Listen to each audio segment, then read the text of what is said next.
Assalamualaikum warahmatullahi wabarakatuh. Perkenalkan, nama saya Piano Pisatu Sophia dari kelas 6C PBSI dengan NPM 2010300119. Pada video kali ini saya akan menjawab beberapa pertanyaan untuk memenuhi tugas mata kuliah linguistik terapan. Baik teman-teman, di sini saya akan menceritakan pengalaman saya saat melaksanakan dan mengikuti pembelajaran COVID-19. Nah, waktu itu tahun 2020 saya mengikuti pembelajaran pada masa COVID-19 itu dilaksanakan secara daring karena waktu itu tahun 2020 COVID-19 itu sangat berbahaya sekali tentunya. Nah, banyak sekali menelan korban dan aktivitas yang setiap hari dilakukan secara normal itu tidak bisa dilaksanakan secara normal. Sehingga perkuliahan pun dilaksanakan secara daring atau dalam jaringan dan tidak tatap muka di kampus bertemu dosen, akan tetapi bertemu dosen melalui komputer dan sebagainya.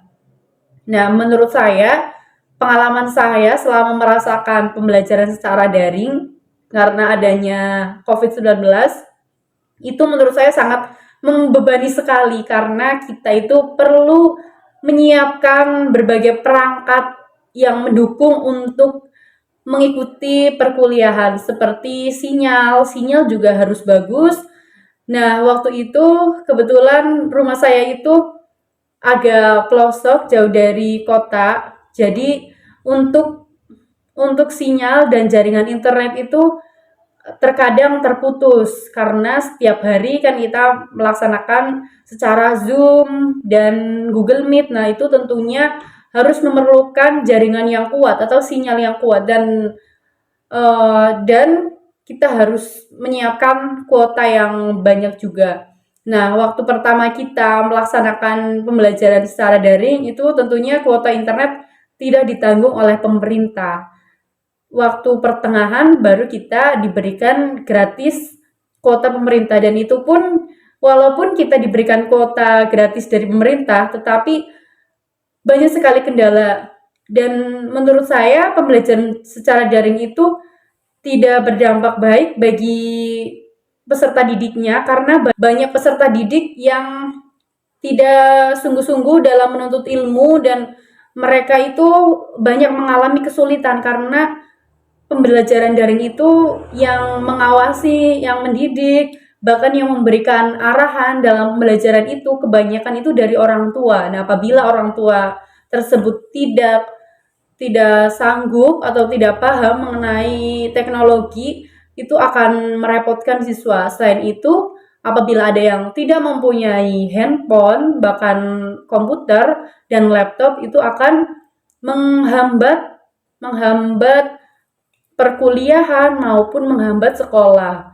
Jadi menurut saya pembelajaran COVID itu waktu itu sangat membebani sekali, memberatkan sekali karena dulu kita itu biasa menuntut ilmu, bertemu guru langsung dan di sekolah langsung, akan tetapi setelah adanya COVID-19 kita diharuskan untuk berinteraksi dengan berbagai media pembelajaran yang secara online dan kita juga harus bisa menggunakan berbagai teknologi yang diberikan oleh tenaga pendidik untuk melaksanakan pembelajaran. Nah, itu menurut saya sangat membebani karena waktu itu kami belum mengenal berbagai media pembelajaran yang begitu banyak. Akan tetapi setelah pembelajaran COVID-19 ini yang dilaksanakan secara daring, itu membuat kita harus bisa menggunakan media tersebut dan kita harus berinteraksi dengan media tersebut. Bicarakan mengenai komputer, tentunya komputer itu perannya sangat penting sekali untuk pembelajaran. Nah, komputer itu bisa diganti dan tidak bisa digantikan oleh komputer. Nah, apa saja sih yang bisa diganti oleh komputer? Nah, menurut saya yang bisa diganti oleh komputer mengenai media pembelajaran. Nah, yang dahulu tenaga pendidik hanya menggunakan buku cetak saja. Nah, adanya komputer hadir pada pembelajaran atau pada bidang pendidikan itu bisa menggantikan buku cetak menjadi buku secara online atau e-book yang bisa diakses di komputer maupun di handphone. Nah, itu mengenai media pembelajaran. Apabila guru hanya menerangkan di papan tulis saja dan dia menulis di papan tulis, nah dengan adanya komputer, guru juga bisa merubah, bisa mengganti yang dahulunya hanya menggunakan media tulis atau memanfaatkan papan tulis saja untuk menjelaskan materi. Dengan adanya komputer, guru bisa membuat PowerPoint yang isinya itu mengenai materi yang akan dijelaskan nantinya atau materi yang akan dipelajari. Nah, itu bisa diganti. Akan tetapi komputer juga tidak bisa menggantikan salah satu hal, yaitu mengenai mendidik peserta didik. Jadi komputer itu tidak bisa mendidik peserta didik. Nah, itu guru tidak bisa digantikan oleh komputer karena dalam berpendidikan atau dalam menghadapi peserta didik, komputer itu tidak bisa 100% menggantikan peran guru. Jadi peran guru itu dalam mendidik itu tidak bisa digantikan oleh komputer karena guru itu merupakan salah satu orang yang paling penting untuk merubah sifat siswa atau sikap siswa yang dahulunya siswa tersebut tidak baik, tidak mempunyai sifat yang tidak baik atau sikap yang tidak baik. Nah, dengan adanya peran guru itu dapat merubah sikap siswa atau sifat siswa. Apabila ada peserta didik yang kurang akan perhatian dan kurang akan perhatian dari orang tua, nah itu peran guru ini bisa menggantikan orang tua tersebut sehingga peserta didik mampu merubah karakternya yang dahulu tidak mempunyai karakter. Nah, dengan adanya peran guru, itu peserta didik dapat merubah karakternya menjadi lebih baik lagi.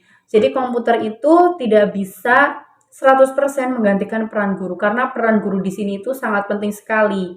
Nah, tanpa adanya peran guru, pembelajaran itu tidak bisa berjalan dengan baik. Walaupun siswa itu dihadapkan dengan komputer yang sangat canggih dan bisa digunakan untuk memadai pembelajaran, tetapi di sini guru tidak bisa dihilangkan dan tidak bisa digantikan oleh apapun. Jadi tetap harus ada peran guru. Baiklah, mungkin itu saja tanggapan saya terhadap pembelajaran COVID-19. Apabila terhadap kesalahan dalam menanggapi mengenai pembelajaran pada masa COVID-19, mohon dimaafkan karena saya manusia biasa. Terima kasih. Wassalamualaikum warahmatullahi wabarakatuh.